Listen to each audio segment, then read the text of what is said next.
Welcome to Negotiating Happiness, the show that helps you find happiness, success, and balance in your work and life. I'm Adriana, your host for this journey into entrepreneurship and personal growth. We're broadcasting live on 107.7 and 105.3 FM in New Orleans as part of the United Public Radio Network. We explore the latest strategies, insights, and stories from successful entrepreneurs and experts. From managing stress to building a thriving business, we've got you covered.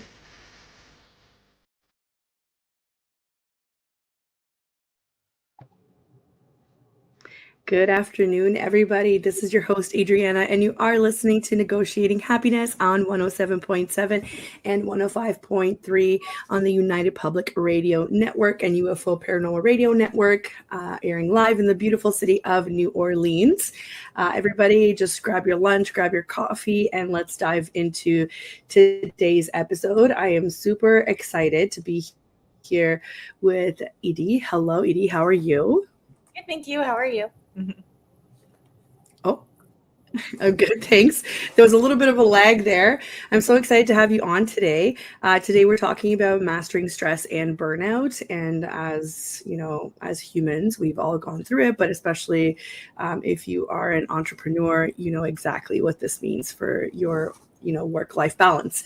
So today we are introducing Edie and her business, and her business is Edie Gudaitis Wellness. I'm so sorry if I'm pronouncing that totally wrong. Please educate us on how to pronounce that. It is Gudaitis, yeah. Gudaitis. Okay, perfect. Wonderful. So who is Edie? Edie is the CEO and founder of Edie Gudaitis Wellness. She's a communicator, connector, and community builder. Her heart-centered why is to inspire, empower, and uplift people to live their most authentic life where they feel balanced and at ease in their body, mind, and soul. As a certified yoga, breathwork, and meditation facilitator and best-selling author and coach, some of her favorite ways to support clients include wellness retreats, workshops, speaking about stress, change and resilience, writing, and via her new podcast, the Stress DETOX Podcast. And I've included some links in our description there to see what is on the horizon for Edie. So check them out. She's got a Mexico retreat coming up, which if you've listened to some of our other episodes, you know that I'm a big fan of Mexico. So go check it out. And she's also got her book link in there. I cannot wait to sit and dissect and talk all about stress, Edie. So take it away. What should we tackle first? Stress is such a big topic. Stress really can impact all areas of our life. And right now we're living in such a fast-paced society, paired with the entrepreneurship journey of wearing all of the hats. It can be really overwhelming. All of them. Yeah, literally all of them. And it can just be really overwhelming at times as to where to focus our energy, when to pause and really refill our own cup, and just use practices that are so simple and quick, but not like fast paced, but there's something that we can use and access within ourselves quickly to then like refocus and keep moving forward. Otherwise, what can happen with stress is we get into an anxious thought pattern, and that just creates a whole downward loop, and everything is then spinning out of control. Our focus goes out the window, our productivity goes out the window. We can shift into like a fight and flight state or a freeze state and fully shut down. And it becomes a lot more challenging to actually complete the tasks that at one point we were excited about, and to then maybe meet different deadlines or goals that we have for ourselves in our business. So right. Learning how to really connect with ourselves and to access tools that literally are free within us can be really, really powerful, so that when different curveballs happen, instead of reacting to them, we're able to pause and breathe and re-expand our awareness to then choose a solution that's a lot more in line with the end outcome that we have in mind. Right. So I guess tell us a little bit about the types of clients that you've got that, you work with and the kind of challenges. I want to put it out there to see if anybody can relate, and especially if they are in the entrepreneurial sphere.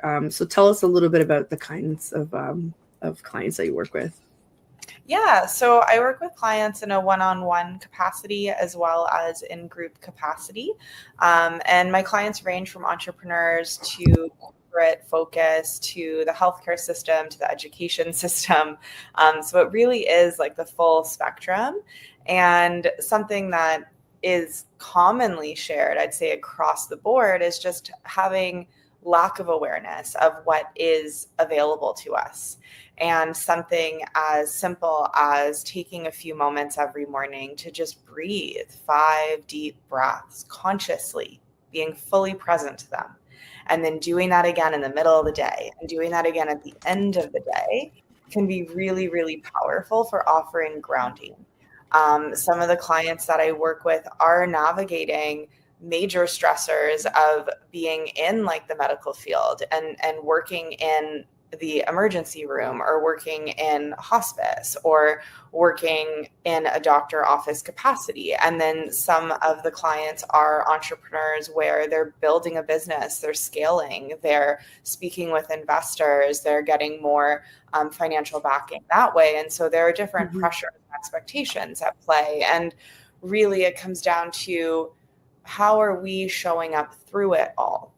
And what are we remembering about our own power and our own truth that's going to guide us forward through all of the different opinions we might receive, through all the judgments we might have about ourselves, or any of the self-doubt that might creep up as we're blazing our own trail forward in entrepreneurship. So having tools like the breath or a simple body scan to just notice, like right now, if I'm writing an email to someone and it's a tight deadline, am I like tight? Is everything crunched? Am I holding my breath, or am I relaxed and actually present to the experience as I respond and take the next step?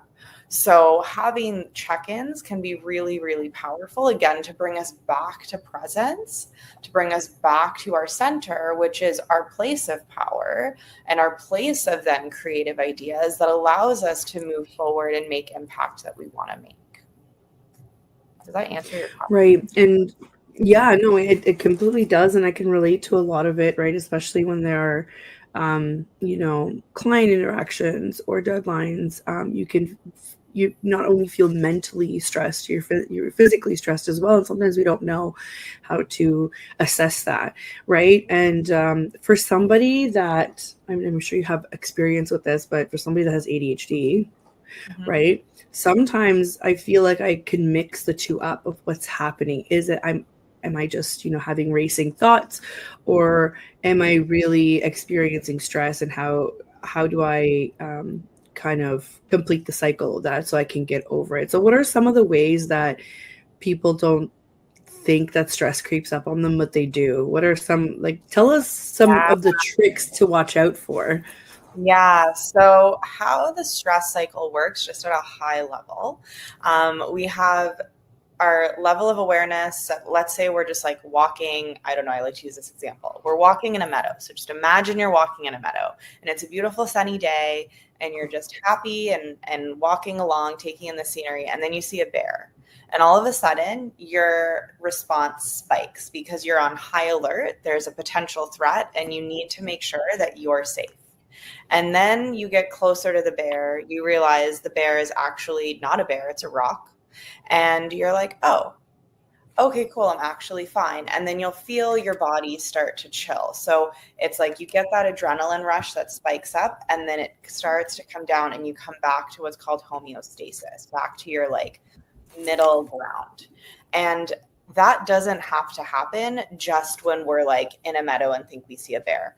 That same response is happening when we're thinking, when we're just walking around in the everyday world. So if we're like creating something new and we're really excited, but then we see something on Instagram and we see that someone else has done it. And then we get into our head of like, well, who am I to do that? I don't know what I'm doing. They did it so much better than me. What's the point? And then we just spiral. All of those thoughts that are like self-doubt and judgment and negativity, all of that is then firing in our brain, I'm not enough, which is translating to like, I'm being chased by a bear. I'm being chased by a bear. So all of the negative thoughts are literally spiking this similar reaction in the body. And the more we succumb to the fear, the more we're having these little shots of adrenaline moving through the body that are keeping us then in this state of like high alert, fight and flight, and like protect defense mode, which is totally creating tunnel vision. So then we're not able to see, okay, cool, they've done it. That's amazing. They're showing me what's possible. So how am I going to create and share this with the world? Because I'm totally different. And so it can get really tricky. Mindset is like, I would say number one, with recognizing it when we tune into the body. Our body is often the quickest way in because we can notice, oh, wow, my shoulders are up here and I'm not breathing. And then that's an indicator, okay, let's soften the shoulders, deepen the breath. And what the heck am I thinking right now? Oh, my thoughts are like way over here. So let's come back to presence again. And like, what is actually a productive, creative, truthful thought? And so that's a really sneaky way that stress creeps up. And that over time, when we have these constant thoughts, and then with that, we're in an environment where there's so much information. And then with that, we're in an environment where maybe when we were kids, there was a lot of turbulence and we didn't have tools, we didn't have resources to properly express what we were feeling if we felt scared. So then we've had these different masks or shields that we've taken on to protect ourselves in our environment, on top of then navigating life and all of these other everyday things, and then our thoughts on top of that. So then that can compound, and that creates more of what a lot of the world is navigating, which is chronic stress, which is where we're just constantly living in this state. And we don't realize it till maybe we go on a yoga retreat. And then all of a sudden it's like, oh, I'm going to just chill for a whole afternoon, or I'm going to go to a yoga class and like chill for 5 minutes in the ending posture of Savasana. And wow, I didn't realize I was so wound up because now I feel so relaxed. You know, the irony of it is that when you're stressed out and you're talking about, I'm going to chill out for the rest of the afternoon, we're most likely stressed out about time. And that never occurs to me to just say, I'm so stressed out, I just need to chill. My brain goes, I'm so stressed out, I just need to push through and do all of the things so I can stop being stressed. And it's such a counterintuitive response to what actually needs to happen. And I'm sure lots of people can relate to this. Well, and totally as well, like if you think about people-pleasing tendencies, and again, if we go back to like childhood and navigating life and being accepted and having that sense of approval and feeling loved and like we belong, like all of those things are so integral then to that idea of pushing through the to-do list and just doing the next thing. And like, I'm totally, I used to be the biggest people pleaser, and I used to ignore every signal of my body. And that's why I had burnout and had so many things in the past that I've navigated, because I just was like, nope, love your body, keep going. And it's like, we have to start to check ourselves. Like I have a phrase, it's like, check yourself before you wreck yourself, because I've learned the hard way a few too many times. And it's just like, how can we recognize, okay, yes, this is my to-do list, and actually I do have deadlines. So all of these things are priorities, but can I just take 5 or 10 minutes or 15 minutes and go sit on a park bench in the sun, go walk around the block for 5 minutes, sit down on my couch and close my eyes and just focus on my breathing for 5 minutes. Like one of my favorite tools, I literally did it earlier today, legs up the wall. And I put on a song It's like super meditative for 5 minutes. You can do it with your legs on the couch instead, but it's very down regulating for the nervous system. So when we're locked in fight and flight of the sympathetic response, which is the stress response, doing a posture like legs up the wall or child's pose, even laying on your tummy in prone position, can be really grounding to get us more into the parasympathetic nervous system. And by focusing on deeper breath, and by focusing on scanning awareness through the body or maybe doing gentle tapping, we're also then connecting more with that vagal stimulation of the vagus nerve, which is the brain gut connection that helps us shift from high stress reactivity into more of that flow state, relax, digest, reset. So it's very important to take these little breaks. But it starts with really just cultivating body awareness. And that's why most of the work I do with clients is literally just start to notice your breath. What does your breath feel like? Where do you feel your breath? Do you feel it in your chest? Does it feel really constricted? Does it feel spacious? Do you feel a slow, deep breath, or is it super fast? Start there. And then, okay, what is it like to actually take 5 slow, deep breaths? And your brain is probably going to be like, I don't need to do this. And you're going to do that like 20 times. Bring it back to the moment. Come back to your breath. But that practice over time, we're then tending to our body and we're training ourselves so that when things hit the fan, we can remember, oh, right now I need to breathe. If I just take a couple deep breaths, that's going to help me. Even if it doesn't bring me all the solutions, it's going to at least give me space. So I'm not just moving on autopilot reactivity instead of coming back to the present moment. I think we have to do a bunch of unlearning because, I mean, we've all heard it, right? When we're just like, okay, take a deep breath. And well, if somebody's in like super stressed out mode and it's not typically helpful to just throw that, reaction at somebody else, especially when you're also visibly like concerned about them and you're not in that state. It's kind of like you're just passing around like jumbled up chaotic energy between one to the other. So I think we have to do a little bit of unlearning of what, movies have done. And I feel like a lot of the times movies and TV shows have made kind of comedy of this whole, okay, take a deep breath.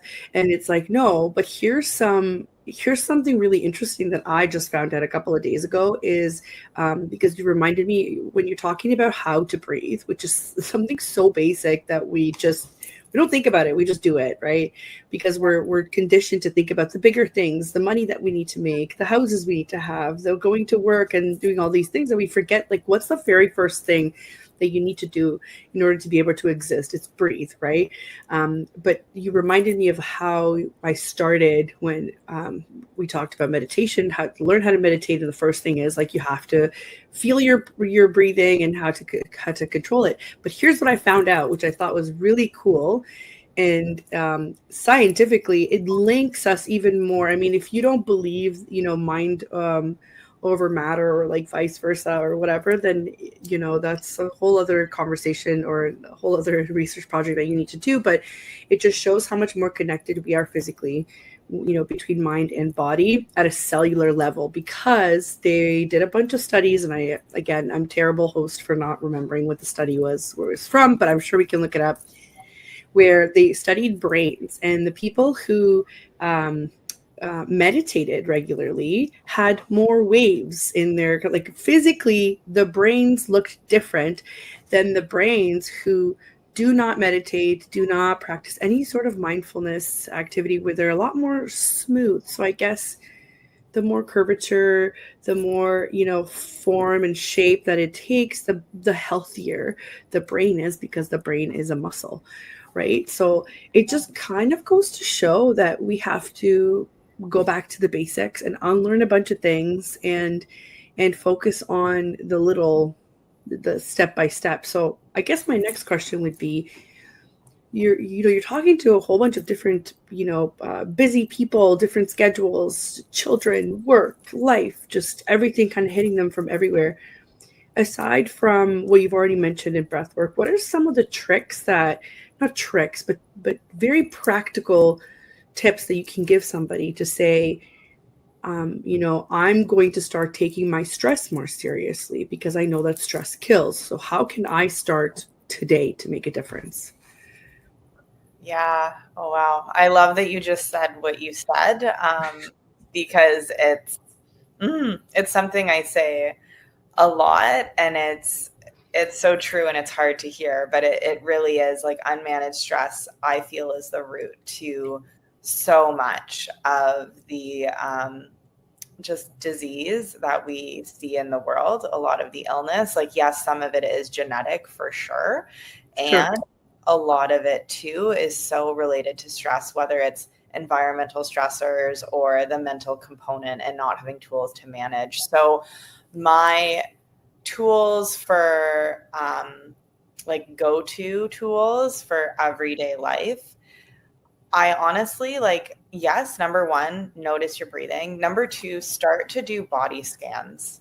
It sounds crazy, but just start to scan awareness through your body and notice how you feel. Like, as you drink your cup of coffee, are you just downing your cup of coffee and not even aware of what it tastes like, if it's hot, what the smell is? Or are you able to be present with the cup of coffee so that when you're drinking it, you actually notice the sensation and you notice the experience Right. of it? I'm not saying take 10 minutes to drink a cup of coffee. I'm just saying, when you're writing your email and you pause to have a sip, pause long enough to notice, how does this feel? Again, how is my body in this moment? So that's one thing I would suggest. And you can do that when you're brushing your teeth, when you take out the garbage, when you have a shower, while you're washing the dishes. Just take a moment to become more curious to your physical environment, like your body, while you're doing whatever you're doing. That's like number one. Mm-hmm. Mindfulness really is said to be the pause between the stimulus and the response. So taking that moment to pause can actually give so much more information and insight to yourself as to what is happening and what tool maybe to use next. So if you notice that as you're writing an email and you have a sip of coffee and you're just like, I'm not here, I'm like so stressed, then another tool to use, notice, again, pause. Number one, pause. What are 3 things that you can see in your environment? So if you look up from your computer, just take a second and notice, what are 3 things you see in the space you're in? And then what are 2 things you can hear? What's a sound that's closer to you? What's a sound that's further away? And then from there, what's one thing you can feel? And it might be your breath. It might be sitting on a chair. It might be, if you're outside, feeling a breeze on your skin. And so notice that. That then helps, again, communicate with your body that you are safe in your environment. And if there's something in your environment that is triggering stress, then that's an indicator for you maybe to leave that environment, because that could be adding to what you're feeling right now. So again, it's more information. So that's another tool I would suggest. Another one that's really helpful too is, if you're feeling your brain is super, super busy, do a brain dump. Write it all down. Grab a piece of paper, grab a pen, and just start writing stream of consciousness. Like, whatever is there, get it out. It can be work related, family, fitness, doesn't matter, but like, get it out of your head onto paper so you can see it. And then there's less of it that's jumbled in the mind, taking up what I call mental real estate. So just do that. That tends to help quite a lot as well. And then the other part too is, if you notice like you're really fixated on the negative and you're really in a space of projecting, then can you take a second, and is there anything, like, yeah, some of that might be true, some of it might be story. So can you write down, like, what are all the facts? What are you putting in there that might not be fact, that's just story, that's made up? Write that down again. Look at it. That helps you so that you're more, what we call in mindfulness, neutral, so that you're not as reactive.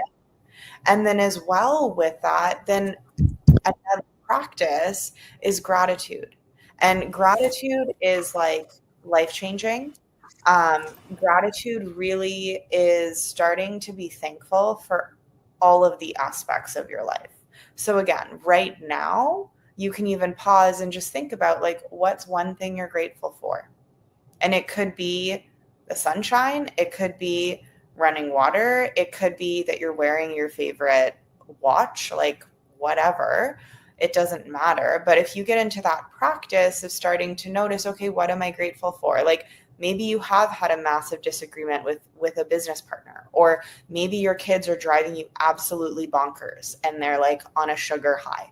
Even within that context, what are you grateful for about the partnership you have with your business partner? Like, what is one thing about them that you do really enjoy?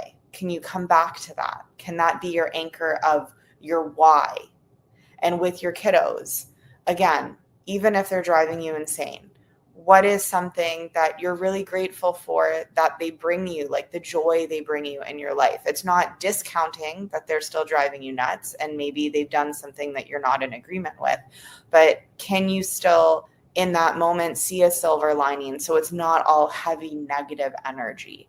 Because that helps shift us out of some of that stress response so that we're able to come back to our center to again create these more aligned choices and show up in our truest self, which is above all what we strive for. So those are a whole bunch of tools.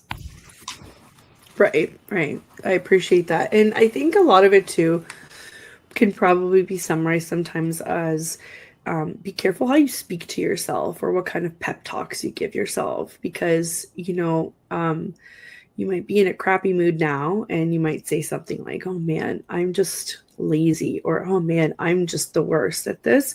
And then your body starts to actually believe it, and that creates more tension. It creates more, and I know it seems silly, but it's kind of like how we used to talk to ourselves when we were kids, right?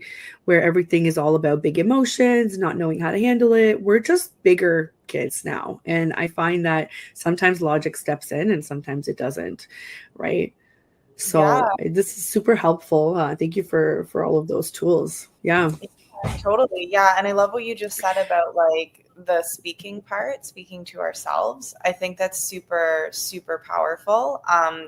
Something that I am a big believer in is the power of affirmation. It's something I've been using in my practice for like a decade, and I always share it with clients. And it can be an I am statement, like I am powerful. It can be I am great at everything I do. It can be I am brilliant. Maybe it's I am beautiful.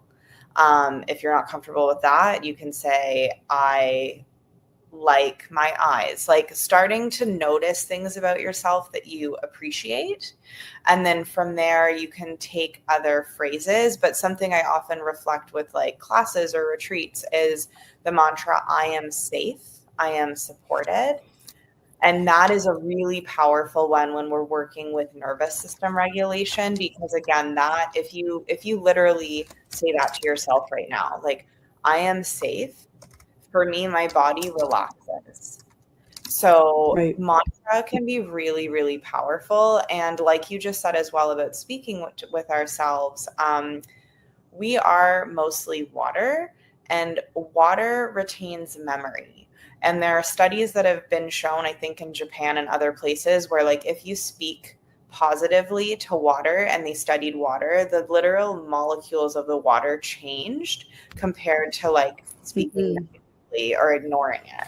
And that's similar with plants. If you're speaking to your plants and you're giving them love, well, we're part of nature. So it's the same thing. When I look at my own past of when things were not what they are now, I was very negative and self-deprecating. I look at my skin, my inflammation, like all of the things I was struggling with. And then I look now at where I'm at, like really cultivating a practice of acceptance and speaking kindly to ourselves is one of the most profound tools for helping to really offer support and regulation. Right. So it just goes to show, we just need to remind ourselves kind of what space we're in, and we need to be able to step back. But sometimes dealing with those big emotions, we can't step back. And who knows, maybe it's like a really big deal in your business, or it's, a deadline, or and you just feel like you don't have time. I just think that everybody needs to remember that if you don't have your health, you're not going to have time, regardless of what you do, regardless of, how much you achieve today, you might not have tomorrow.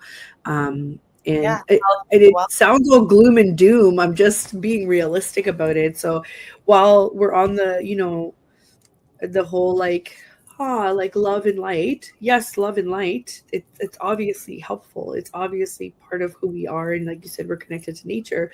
But if you want me to talk to you a little bit more harshly in terms of, business or time, you're not going to have that time if you don't make time for love and light, or however it is that people want to, put it into perspective. I'm all about getting stuff done, but at the same time, if let's say I'm speaking to somebody and they're just kind of, oh, I am no BS. And, what is this, I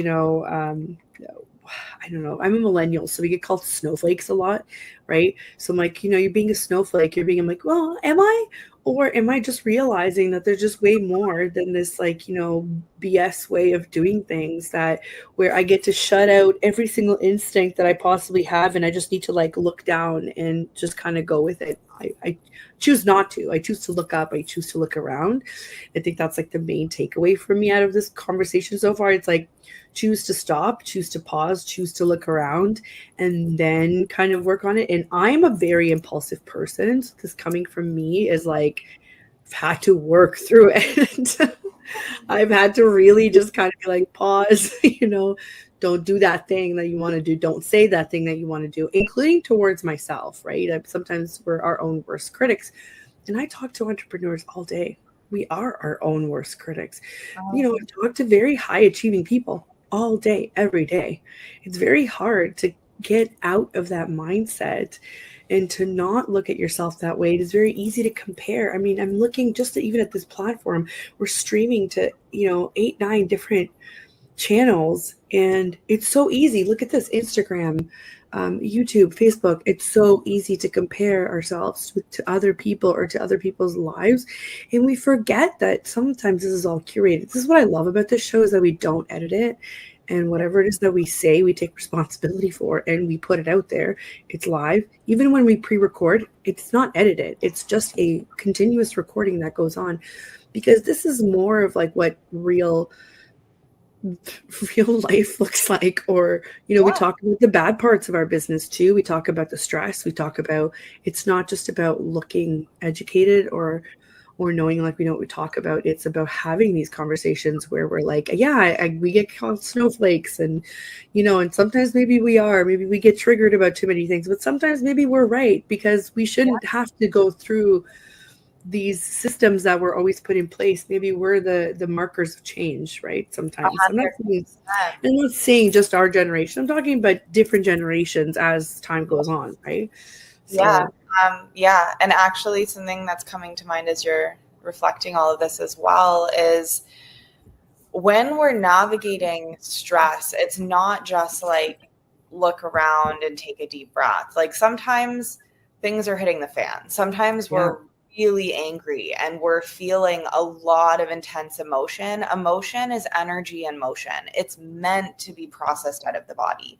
Something that the Nagoski sisters speak to in their book, Burnout, is... I love that book. I have to say, love it. It's so good. And something that they speak to is that when we don't process the full life cycle of that emotion or that response, it gets stuck. It gets stuck in the body. And that's where we get more and more congestion. And using tools go for a walk. If you're pissed off, get up and go for a walk, or get up and do jumping jacks, or stomp your feet and shake around, or go punch a pillow or yell into a pillow. I don't care. Move the energy. Go for a run. There are so many things that we can do to work with the sympathetic response in a way that is healthy, and channeling it out of the body, not projecting it onto someone else or even onto ourselves. And I think that's the part that's really important, because so often we're like, okay, well, I just need to be cool, calm, and collected then. And then we implode. And it's like, no, we don't implode. We're having the full human experience. And some of it blissful and relaxing sunshine and rainbows. And sometimes it's like firecrackers. And it's okay to be both. It's being human. So again, it's noticing with a level of curiosity and compassion and discernment to go, okay, right now, this is what I need.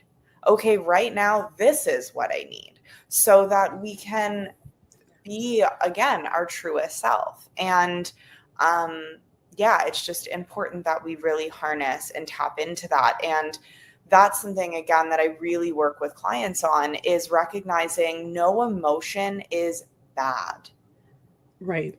This like common judgment that anger is bad, fear is bad, blah, blah, blah, blah, blah, shame, whatever. And it's like, they're all just emotion. They're all energy. They all have different charges that they carry based on the story we're attaching to them, because really otherwise they're just a frequency. And once we process it, once we surrender to the anger and we're like, okay, I'm going to stomp and scream and have a temper tantrum for 3 minutes on my own because I need it. Because again, we're large children. We still have those same things. I'm going to feel way better. And actually beneath it, I'm going to notice, I actually feel really disappointed about this experience. And I just feel so let down by myself or by this other party or whatever. And I need to just process this. And now I can feel way more at peace. And maybe it's like, okay, now I can take another step to either speak up about it or to have a conversation where we come to some sort of agreement, and maybe there is a forgiveness scenario that's involved with it. So it's really important that we do work with the emotions, and that we just honor how we feel, and we give ourselves grace, and also, again, context. So sometimes we're having a conversation with someone, it's not appropriate for us to like rage, yell in front of them or at them. So in those moments, it's like, okay, can I be a cool, calm, and collected here and be respectful here? But can I also recognize that I feel like there is a fireworks show happening inside of me, and that when this conversation is done, either I need to take a pause right now and say I need 5 minutes, or we need to come back to this tomorrow, or conclude the conversation and note to yourself, I now need to go for a walk to move this energy, or I need to go stomp my feet or whatever, or maybe you just need to like furiously write. And as you write, it's like you release, and maybe you're crying as you're writing and you're like, I don't even know what the hell is happening. Why am I crying right now? Why am I having this response? But it's just naturally moving whatever is going on in your body out. Because at some point there was something that happened where you felt threatened, you didn't feel safe. And ultimately we need to move that out. So you come back to like, I'm safe, I'm here, I'm in control, even if the situation feels so far out of your control at the time. Right. So just before we keep going, for anybody that's tuning in, you are listening to Negotiating Happiness, and we are live on the United Public Radio Network and UFO Paranormal Radio Network at 105.3 and 107.7 FM in New Orleans. And some of our shows are also on Roku TV if you want to sit back and watch us on your big screen TV. And I am here with Edie today, and we are talking about mastering stress and burnout. And we just went through a whole list of things on how stress creeps up, what is the stress cycle. We talked a little bit about one of my favorite books, which is Burnout by the Nagoski sisters. And Edie was just telling us on how to practically, after giving us a whole list of tips on how to integrate into our life and how to practically, integrate everything into our schedule. So sometimes if you do need to, take a breather or find a more appropriate moment to deal with it, make sure you do so in order to complete the stress cycle. So that could look like, going for a walk, going for a workout, writing everything out, or just having some reflective time to kind of process, kind of what happened. And I think that's really, really, really important. Before we go on, we have a couple people that have tuned in. So just a reminder, guys, that we are live. So if you have any questions or comments, we're happy to feature anything that's constructive. So we've had a couple people say hi. That's Rehan, and now we've got Julie. Hello, everybody. Thank you so much for tuning in. Sometimes we get guests from all over the world, which is always exciting to see. So just keep in mind that we are taking questions if you have any, and we're also on Instagram as well. And I've said this before. We have a different soundboard for Instagram. I can't put your question up on the screen, but I can definitely read it out. So don't be discouraged if you are on Instagram. And just to go on, Edie, thank you so much for giving us all of this insight, and it makes me feel a little bit better to hear that a professional agrees with some of the ideas that I have about like taking the time to meditate or taking it seriously, because stress does kill in a lot of ways. And you mentioned disease as well, which is, yes, as a portion of it is stress, a portion of it is genetics. I think and agreeing that we need to do a bunch of unlearning, because we are in this sort of society that says the hustle culture is the best, and you're the best if you're a hustler. And I think slowly everybody's kind of realizing that, who are you hustling for? If you're your own business owner, I get it, you're hustling for yourself, but this is something that I touch on with my clients as well. Work with different small businesses, typically in the service industry, which requires a lot of your time. It's not, I don't typically work with people that have, let's say production or, manufacturing, where other people are dealing. It's typically their time that we're talking about. And I always say, I said, if you can't step away from the business, like the business is running you, you're not running the business. So this has a lot to do with burnout. It's so easy to kind of fall into this cycle of just going, well, if I don't work, I don't get paid, or if I don't work, I can't pay the bills. And I understand this is what everyone does it for, but there are different ways to kind of, like you said, pause and make sure that you complete these stress cycles, and maybe integrate some of these techniques in your schedule, right? Go and take a walk halfway through the day when you're eating your lunch, or whatever the case may be, or you think you're not going to make it to that workout, even if it's half the time that you would normally take, just go do it anyway, right? I'm the worst for that, because I have to have like a whole evening off for me to even be like, yes, I can leave the house and go get a workout in at the gym. And that's not really realistic. I don't need a whole evening off, but I would like to take my time, right? So then I make excuses of, well, I'll have to rush, so that's not helpful. But it would be helpful for my stress levels, right? Yeah.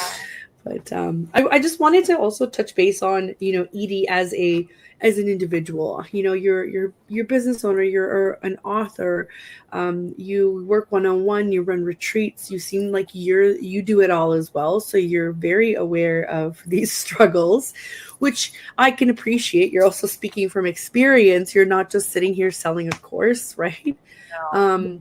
Tell us a bit about the happier parts of running it. So I'm assuming that, okay, don't get me wrong, we ran a retreat and it was only for 2 nights, but it was exhausting. However, I found it a lot of fun. Do you also find that a lot of fun? Oh gosh. I like the back end of being a business owner. There are aspects that I really don't mind, and there are aspects that I'm like, this is mandatory for my business to function. Right. For me, like my joy, full body goosebumps. My joy is definitely facilitating retreats, doing the one-on-one coaching support for clients, teaching classes. For me, it's such an honor to witness someone experience a greater moment of peace, to experience a deeper connection with themselves, to have that aha of, whoa, like my hips are so freaking tight and I can actually send breath towards that part of my body, even if I just imagine it in yoga, and it's going to help shift something. And now I just feel way better, and I feel way more flow with my body. And whoa, I had an amazing sleep last night.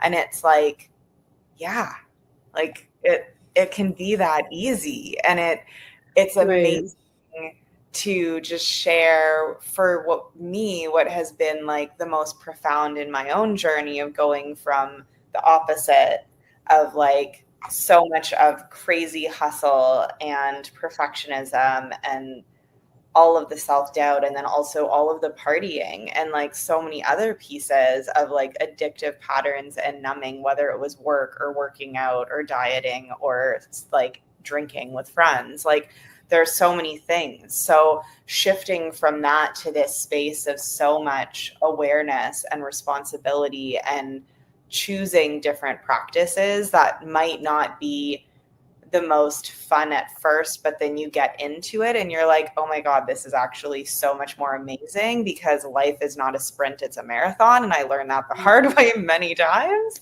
Right.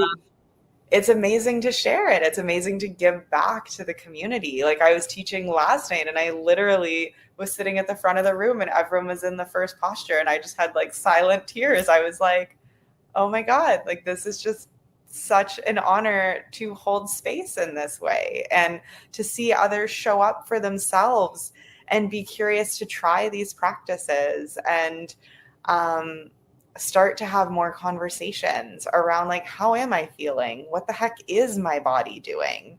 So yeah, teaching for me is amazing. And retreats, oh my gosh, retreats are the best. Retreats are like so fun because you're getting, whether it's a full day or a full week, it's just this time for you. And part of it is really introspective. And part of it might be really playing with your edge. And you might hate it and you might want to leave, but you're going to stick with it and breathe through it and take care of yourself as you need.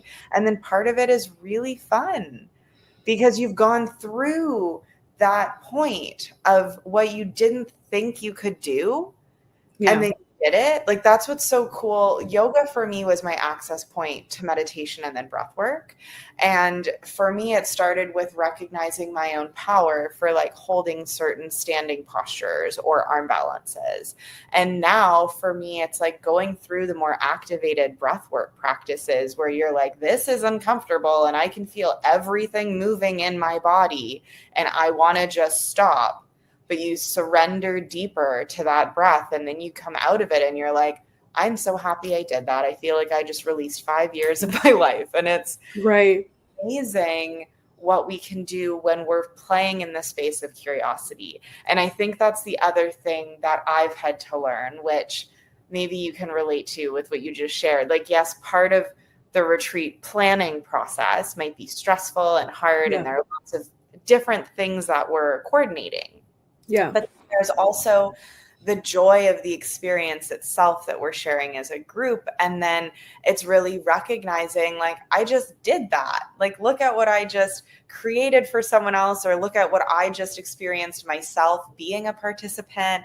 Look at what I learned, look at what I've gained. Like, it's just really, it's really beautiful. And it's nice to see that retreats are becoming more of a common choice for people in terms of scheduling vacation time and being like, okay, instead of going on a vacation where I'm just going to drink my face off and eat junk food, I'm actually going to go and like take time and be at this beautiful resort. And like, yeah, I can order cocktails still and like have a great time, but also I'm going to really tune into like rest and restore while having fun. So when I come back, I do actually feel replenished, not tired and actually needing a proper vacation because I just like sent it in all the forms. Do you know what I mean? You know, we're just such victims now as victims. We're also the creators, but also the victims of this really high-paced, environment where we get exposed to so many things. So instant gratification is so needed in order to, get those feel good, feelings. So that also translates into our vacations, right? So like, I don't have time I gotta do a quick vacation. So I'm just gonna go party it up and I'm gonna get all of my fix and all of this and all that. So we take that not just in social media or in our marketing or in our, we plaster so much information at such a high pace that we then end up taking that in our own life too. Like I'm looking at myself, like I have a 4-year-old. I have a lot of friends who have multiple kids, and I don't understand because they have the same amount of time, right? And they're also complaining about the exact same things. They're just probably running at a much higher stress level than I am. And even I am like, I'm pretty stressed out, but I've got, chiropractor appointment. I've got to work. I've got to drop off at school. Then I got to take him to soccer. Then we're starting swimming. Then we're doing this, this, and this, and this. And then you're like, okay, but at the same time, it's summer. So we got to go to splash pad. We got to go find an outdoor pool. We went camping and, like we're just like packing it all in there. And I find that we just don't have the time, or we don't think that we have the time, or we don't make the time to just be like, okay, phones off. We're going to stare into a campfire. We're gonna, stick our feet in this river here and like these beautiful mountains and just take the world in, because we've created such a fast-paced environment and it's so hard for us to walk away. And especially as a business owner, I have made the mistake, and I just said this recently to a client. I don't know if she's listening. Phil, if you're listening, you know exactly what I'm talking about. I said I made the mistake of having one phone. And what this means is that I've given access to I love my clients. This isn't why I'm saying it, but I want people to listen to the whole thing. But I gave them access to my text message, to my WhatsApp, to my emails, and to their own inboxes. So I have a million inboxes that come through, and they have my DMs in Instagram too. And some of them even have my personal Instagram. So I can no longer just focus on that. Yeah, I can't switch off, because I'm also getting my family and friends that text me or get to me through the same channels. And also when I'm trying to check messages from family and friends, the clients are also going into that space, because I've made that mess. I have literally done this to my life. So this is why it's so much easier to balance, and separation becomes harder. And part of it is just because I don't want to pay for a second line. Do you know what I mean? Like part of it is that it is an expense. And at what point does that expense, like the benefit of it outweigh the expense of the actual line? I don't know. I'm still working on that. I'm still figuring it out. I think soon the benefit might outweigh it. And it's not to say that I don't want to check clients or family or friends. It's just that your mind's supposed to have a break. I think that's a really big part. Your mind is definitely supposed to have a break. And with that too, like I navigated something similar when I was really starting out and wanting to be everywhere for everyone. And then I burnt myself out within the first year of my business. And so now I've become a lot more heavy with my boundaries. And it's like emails you can access through DMs. And then if I'm working with you one-on-one, then there's a WhatsApp option. But I'm not doing text messages. I've had clients that have my business card, so they have my cell number and they'll text me. And then it's like texting me and emailing me about stuff. And I'm like, nope, it needs to be in one place. Right. Because for me, like if I'm getting text messages coming through that are work related on top of these other areas, it's hard enough to stay switched off for certain points of time. So something I do, which might be helpful for you in terms of, again, and anyone listening, just having the pockets of time for yourself. When you go for a walk, can you leave your phone at home for 5 minutes? That's something I intentionally do, where I'm like, how present can I be for myself? Otherwise, my walk is like my phone is with me. It starts out being for me, and then I'm walking and I'm like, oh my God, I need to post this on Instagram. Everyone needs to see this. And then I'm like, I'm not for me now. It's becoming something else. And part of it is that I want to share it, and that's amazing. And also though, what is it like if once a week I go for a walk, or twice a week, or 3 times a week, or once a day, one of those walks, whether it's 5 minutes or an hour, is without my phone? Can I do that? And for me, that has been a game changer. And also starting to switch off more on the weekend, even if it's one weekend day, because I was not ever switching off. Being a business owner, you're always on your business, but there a way that like one day a week, I was like, you know what? I don't need to be all over these platforms. No one's going to die tomorrow. And that's, I think, the main thing I had to remember is we get into this idea that like things are life and death. And that goes back to the stress response cycle of like, oh my God, it needed to all be done yesterday. What the heck's happening? And it's like, hold on. it's not brain or heart surgery. No one is actually going to die right now if I don't share a story or if I don't post in this hour. Yes. So actually, I need to take 5 minutes for me because I'm not connected and grounded right now. I'm spinning around, and that's creating more challenge than ease for me to actually make an impact in my business. Also, it's just not operationally efficient. And I talk about this all the time. I talk about batching content. I talk about scheduling it out. Like social media managers, they're great because they take care of all that stuff for you. You don't want to interact with every single comment that goes in because you don't have the time, but you would like to. Great. Get a social media manager or somebody that will do that for you, part of the package. It's just something that your business is going to have to do as it's growing, as you're able to add these costs to your business, because it will make a huge difference operationally. And as you're saying, for your wellness as well. I say this all the time. You shouldn't just be creating content on the go unless it's like, just like a story, but you can put those out later too. Just, you can make a day out of it. And we are trying something right now with me and some of my biz besties where we're just, let's meet up for 1 hour a week and see what kind of ideas we can come up with, what kind of content we want to create, just to have a little bit more cohesiveness, to not have to think about it, to say, oh my God, I didn't think about this all week and now I'm scrambling, or I'm enjoying a walk with my 4-year-old, but I have to post a bunch of things. That's not realistic. And for somebody like me, like if my child's at daycare or at school, I can't leave my phone at home, but I could for sure put it on silent and enjoy 5 minutes. And when the 5 minutes is over, I can, come back to it. Can I leave without my phone? No, but I can implement that same idea where you're like, okay, but you have to keep those boundaries with yourself too. And it's so funny because we all have such great intentions, but we just never have the follow through. And that happens operationally too with all of my clients too. It's just funny how that all translates. So once you start working on that, you like every single area of your life improves. Right? So operations with me and wellness with you, and, marketing. That marketing is another huge thing of, we have all of the best intentions to put out strategy that makes sense. And then we never follow through with some of it. Right. Or we think we're going to launch all these things and then there's no follow through. I'm very guilty of that. I still have a quiz for everybody that I have not launched, and it's been ready for probably 8 months now. So stay tuned. Yeah. But so we're just almost at the top of the hour here. So again, we could probably have many conversations about this. Just one last quick question is, I want to know what makes Edie happy. I don't want to know about how you love to help people because it's very obvious through your work. I want to know what are your hobbies? What do you like to do when you're not in this space? We want to know about personal things because we want to get to know Edie as a person.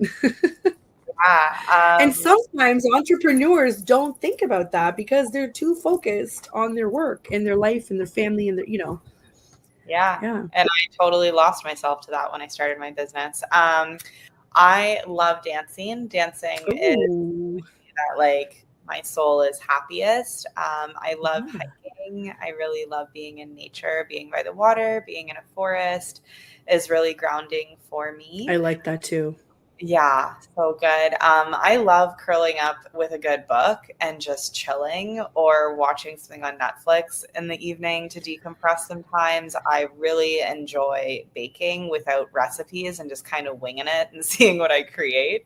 Yeah.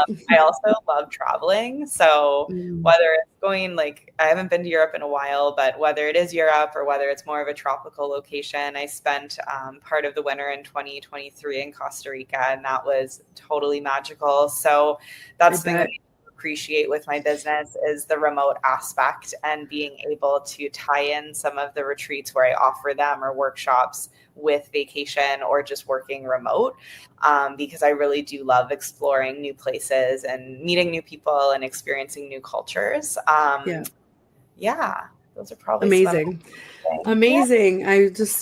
It's just always great to learn a little bit about, who is Edie, and I always love that I can relate to a lot of those things. I love traveling too, and I love just, again, being in nature. So that's amazing. Well, thank you so much for coming on. This has been really great.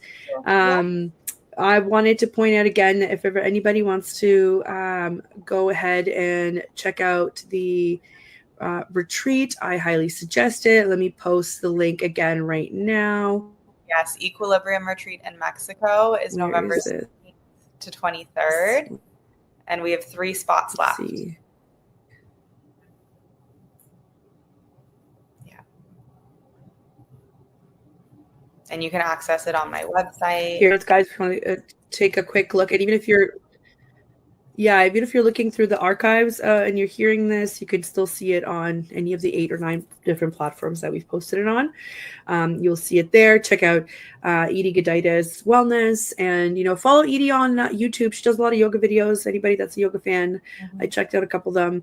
They're awesome. So thank you again so much, and we hope to have you back. Yeah, come back in a couple of months and tell us about how the retreat went and whatnot. I'd love to hear about it. Yeah. Yes. And thank you all for tuning into the show. We always love to hear from you, and to everybody at the United Public Radio Network and UFO Paranormal Radio Network for the platform. We appreciate you. Have a wonderful day, everybody, and we'll see you next week. Thank you.